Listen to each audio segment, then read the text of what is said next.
விஜய் நான் வரேன்.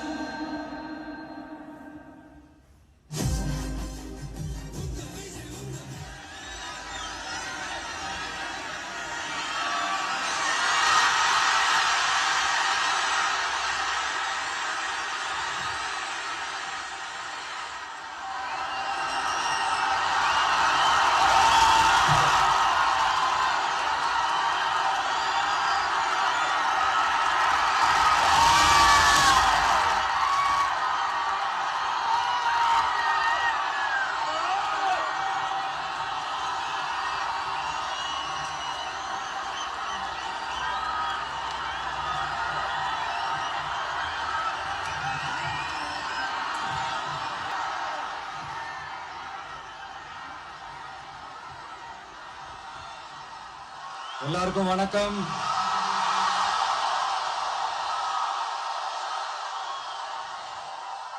எல்லாரும் எப்படி இருக்கீங்க? சாப்பிட்டீங்களா?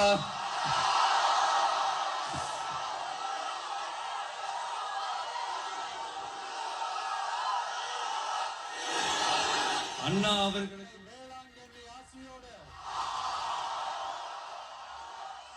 கடல் தாய் மடியில் இருக்கிற என் மனசுக்கு ரொம்ப நெருக்கமான நாகப்பட்டினம் மண்ணில் இருந்து நின்று பேசிட்டு இருக்கிற என் நெஞ்சில் குடியிருக்கும்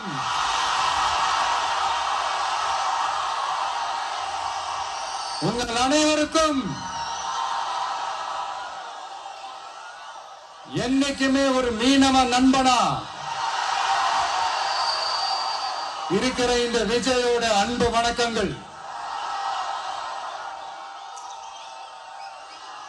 இந்த கப்பல் இருந்து வந்து இறங்குற இந்த பொருட்களை எல்லாம் விற்கிறதுக்காக அந்த காலத்துல அந்தி கடையெல்லாம் நாகப்பட்டினத்துல இருக்கும்னு கேள்விப்பட்டிருக்கிறேன். மீன் பிடிக்கிற தொழில், மத்த தொழில்கள், இந்த விவசாயம், எந்த பக்கம் திரும்பினாலும் எப்படி பார்த்தாலும் உழைக்கிற மக்கள் இருக்கிற ஊர் தான் நம்ம நாகப்பட்டினம் ஊரு. மத வேறுபாடு இல்லாத அனைவருக்கும் பிடித்து போன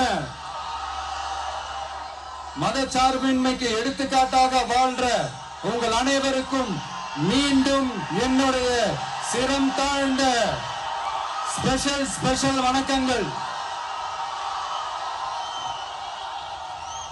இந்த தமிழ்நாட்டில்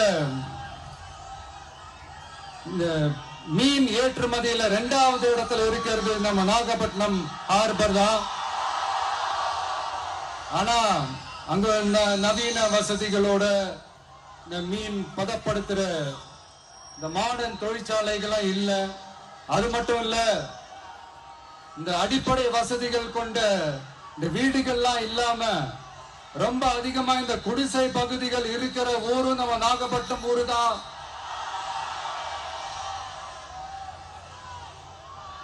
இந்த முன்னேற்றத்திற்கெல்லாம் எங்கள் ஆட்சிதான் சாட்சி. அப்படி இப்படின்ட்டு இந்த அடுக்குமொழியில பேசி பேசி அது நம்ம கேட்டு கேட்டு காதுல இருந்து ரத்தம் வந்ததான் மிச்சம். இவங்க ஆண்டது பத்தாதா? இப்படி தவிக்கிறாங்களே நம்ம மக்கள், அது பத்தாதா?